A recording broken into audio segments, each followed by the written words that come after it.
ابھی پڑھی، یہ حضرت کعب بن مالک تھے، مرارہ بن ربیع تھے، ہلال بن امیہ تھے۔ نبی صلی اللہ علیہ وسلم نے ان 3 اصحاب کا معاملہ جو تھا نا وہ اللہ کی ہدایت اور وحی کے نتیجے میں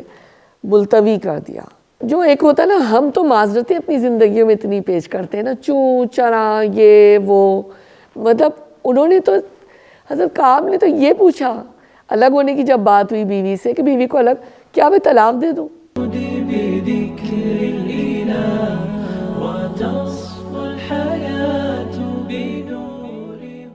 اللہ غفور الرحیم ہے، اللہ غفار ہے، تو اللہ ہمیشہ توبہ کو بھی قبول کرتا ہے۔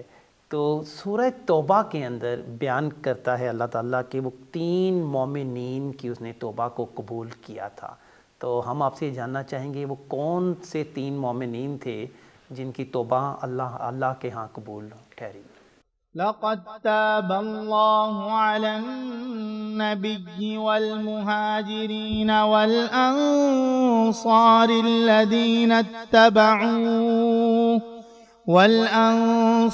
الذين اتبعوه في ساعة العسرة من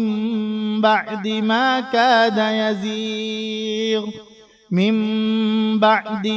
كاد يزيغ قلوب فريق منهم ثم تاب عليهم إنه بهم رؤوف رحيم۔ بسم اللہ الرحمن الرحیم۔ آیت 117 سورہ توبہ کی آپ نے بھی قرأت ملاحظہ فرمائی، میں اس کے ترجمے سے آغاز کرتی ہوں اور پھر ہم دیکھ لیتے ہیں کہ اس کی تفسیر میں کیا بات کی گئی ہے اور کون سے مومنین ہیں وہ۔ اللہ تعالیٰ نے معاف کر دیا نبی صلی اللہ علیہ وسلم کو اور ان مہاجرین اور انصار کو جنہوں نے بڑی تنگی کے وقت نبی کا ساتھ دیا تھا، اگرچہ ان میں سے کچھ لوگوں کے دل کجی کی طرف مائل ہو چکے تھے، مگر جب انہوں نے اس کجی کا یا ٹیڑھ کا اتباع نہ کیا، فالو نہ کیا، بلکہ نبی کا ہی ساتھ دیا، تو اللہ تعالیٰ نے انہیں معاف فرما دیا۔ بے شک اس کا معاملہ ان لوگوں کے ساتھ شفقت اور مہربانی کا ہے۔ وعلى الثلاثة الذين خلفوا حتى إذا ضاقت عليهم الأرض بما رحبت وضاقت عليهم أنفسهم وظنوا أن لا ملجأ من الله إلا إليه ثم تاب عليهم ليتوبوا إن الله هو التواب الرحيم۔ آیت 118 میں اللہ کہتے ہیں اور ان تینوں کو بھی اس نے معاف کر دیا جن کے معاملے کو ملتوی کر دیا گیا تھا جب زمین اپنی ساری وسعت کے باوجود ان پر تنگ ہو گئی اور ان کی اپنی جانیں بھی ان پر بار ہونے لگی۔ انہوں نے جان لیا کہ اللہ سے بچنے کے لیے کوئی جائے پناہ نہیں ہے، خود اللہ ہی کے دامن رحمت کے سوا نہیں ہے، تو اللہ اپنی مہربانی سے ان کی طرف پلٹا اور تاکہ وہ بھی اللہ کی طرف پلٹ آئیں، اور یقیناً اللہ تعالیٰ بہت بڑا معاف کرنے والا اور رحیم ہے۔ آپ دیکھیں جب غزوہ تبوک سے آئے نبی صلی اللہ علیہ وسلم، اور جیسے ہم نے پچھلے بھی اپنی آیات میں دیکھا، تو لوگ آنے لگے گروپس میں، نبی صلی اللہ علیہ وسلم کے پاس آتے، معذرتیں پیش کرتے۔ ان میں سے 80 سے زیادہ منافق تھے اور ان میں 3 سچے مومن تھے، اور وہ مومن جن کے لیے ہم نے آیات ابھی پڑھی، یہ حضرت کعب بن مالک تھے، مرارہ بن ربیع تھے، ہلال بن امیہ تھے، بہت جلیل القدر صحابی بھی تھے۔ اور بس وہی کہ میں ریپیٹ نہیں کروں گی، لیکن ہم نے یہ بات کی تھی کہ منافقین آئے، اپنے عذرات پیش کرتے رہے، آپ چپ رہے، آپ نے صرف نظر کیا۔ نبی صلی اللہ علیہ وسلم نے ان 3 اصحاب کا معاملہ جو تھا نا وہ اللہ کی ہدایت اور وحی کے نتیجے میں ملتوی کر دیا، اور عام مسلمانوں کو حکم دے دیا کہ جب تک اللہ تعالیٰ کا حکم نہ آئے ان سے کوئی معاشرتی تعلق نہیں رکھے۔ اچھا یہ آ گیا، اور اس معاملے کا فیصلہ جو اس کا جو ایک ڈراپ سین تھا وہ جب یہ آیت نازل ہوئی، اور جو میں نے بھی آپ کے سامنے ترجمہ پڑھا کہ اللہ نے پھر ان کو ان اللہ هو التواب الرحیم، بے شک اللہ تعالیٰ بہت زیادہ معاف کرنے والے ہیں اور رحیم ہے، تو اللہ نے ان کو معاف کر دیا۔ بہت مختصراً میں اس قصے کو ذرا سمیٹوں گی۔ یہ حضرت کعب بن مالک نے کہا کہ انہوں نے صاف رسول اکرم صلی اللہ علیہ وسلم کو کہا کہ یا رسول اللہ صلی اللہ علیہ وسلم،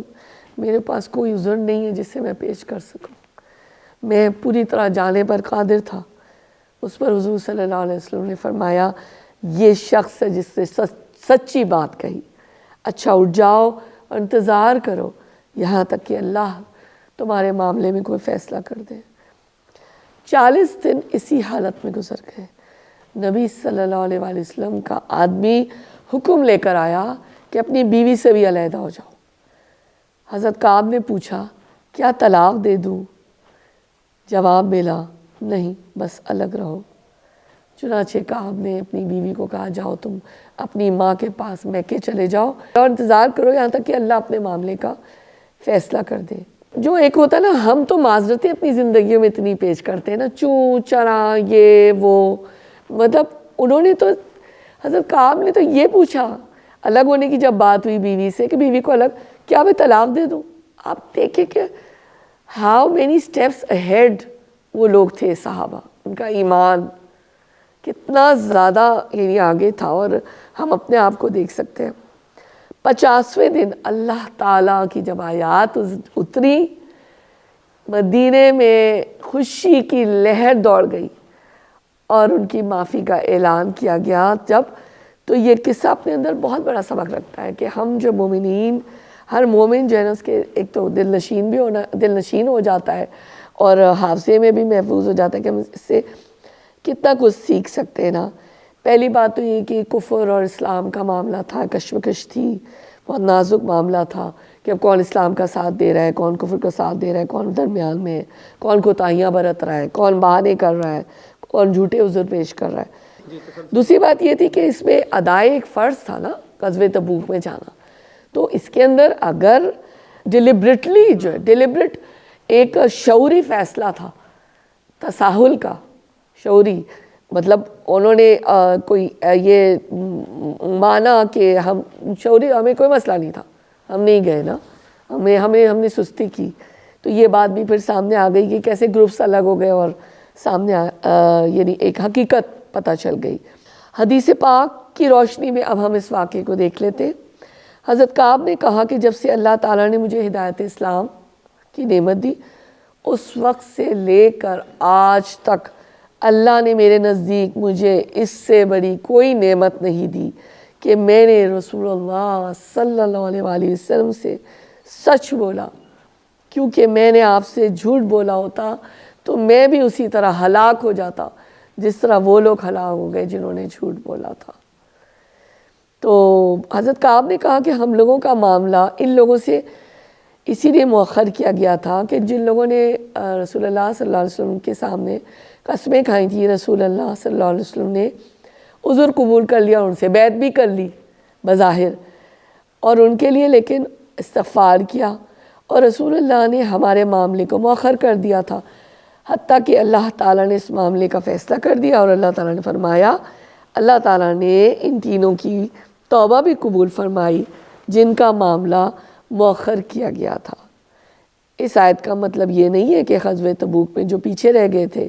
ان کا ذکر ہے، بلکہ اس کا مطلب یہ ہے کہ قسم کھانے والوں کی بنسبت ہمارے معاملے کو مؤخر کیا گیا تھا، جنہوں نے قسمیں کھائیں اور آپ نے ان کے عذر کو قبول کیا۔